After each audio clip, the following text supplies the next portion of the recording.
Here's something that blew my mind.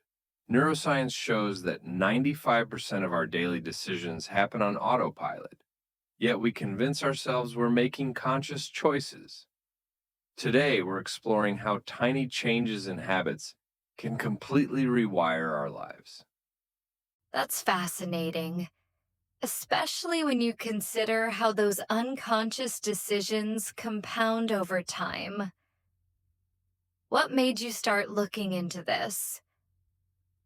Well, I've been diving into research about behavioral change, and what's really interesting is how the most successful transformations rarely happen through dramatic shifts. Instead, it's these tiny, almost invisible steps that create massive change over time. Hmm, kind of like compound interest for personal development?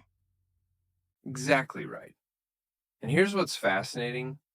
Studies show that if you improve just 1% each day, you'll end up 37 times better by the end of the year. But most people completely miss this because they're looking for these huge, dramatic changes. You know what's really interesting about that? Most people dramatically overestimate what they can do in a day, but severely underestimate what they can achieve in a year. And that connects directly to what neuroscience tells us about the brain's plasticity. Every time we perform a small action aligned with our goals, we're literally rewiring our neural pathways. It's like creating a path through tall grass. Each time you walk it, the path becomes more defined. So, what's actually happening in our brains during this process? Well, there's this fascinating system called the reticular activating system. Think of it as your brain's bouncer, deciding what information gets through to your conscious awareness. When you program it to look for opportunities in progress, it starts filtering your experiences through that lens. That explains why, when you're thinking about buying a certain car, you suddenly start seeing that model everywhere. Exactly. And research shows this same principle applies to personal transformation. But here's where it gets really interesting. Studies have found that the average person has about 60,000 thoughts per day, and up to 80% of those thoughts are negative. Those numbers are actually shocking. How do you even begin to combat such an overwhelming pattern? This is where the science of neuroplasticity becomes crucial. A study from Harvard showed that consistent meditation for just 8 weeks physically changed participants' brain structure, particularly in areas related to self awareness and compassion. That's incredible. Actual physical changes in the brain from such a simple practice. And here's what's even more fascinating. Research shows that up to 40% of our daily actions are habits rather than conscious decisions. These habits are largely triggered by environmental cues, which is why changing your environment can be more powerful than relying on willpower. Could you give some specific examples of how that works in practice? Sure, studies show that people who keep healthy snacks visible on their kitchen counters weigh an average of 13 pounds less than those who keep snacks in cabinets. It's not about willpower, it's about designing your environment for success. That makes so much sense. What other environmental factors play a role? Well, research from the Journal of Social Psychology found that we're the average of the 5 people we spend the most time with, not just in terms of habits, but even in measures of success and health outcomes. So it's not just about personal habits, it's about the entire ecosystem we create around ourselves. Precisely. And this ties into something called implementation intentions, a strategy that's been shown to increase the likelihood of following through on goals by 200 to 300%.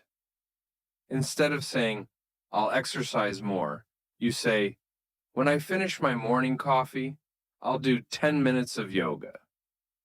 That's really powerful. How does this connect to the identity changes you mentioned earlier? Studies in behavioral psychology show that identity-based habits are far more likely to stick than outcome-based ones. When someone starts identifying as a runner rather than someone who runs, their consistency increases by nearly 40%. Hmm. So it's more about becoming someone than doing something? Exactly.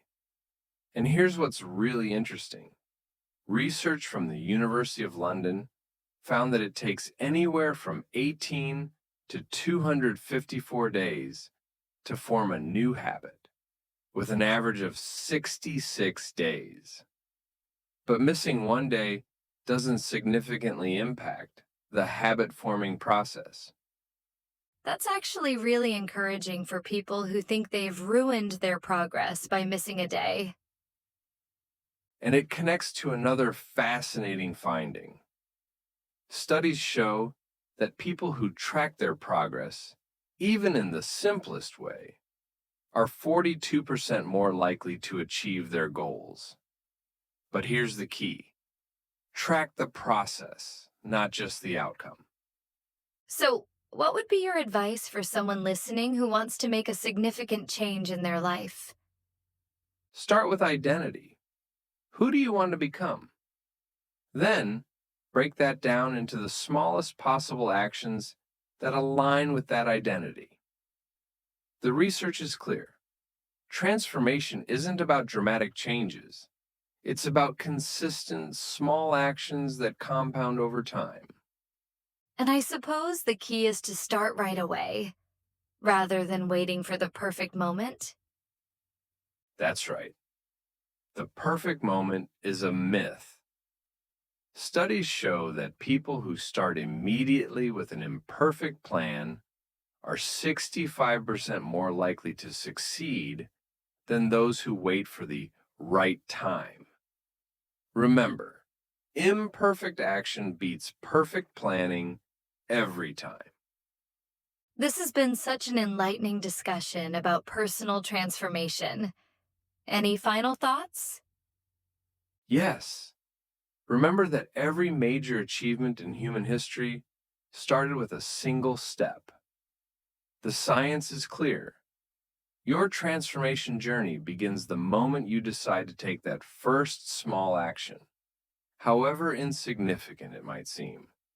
The key is just starting today.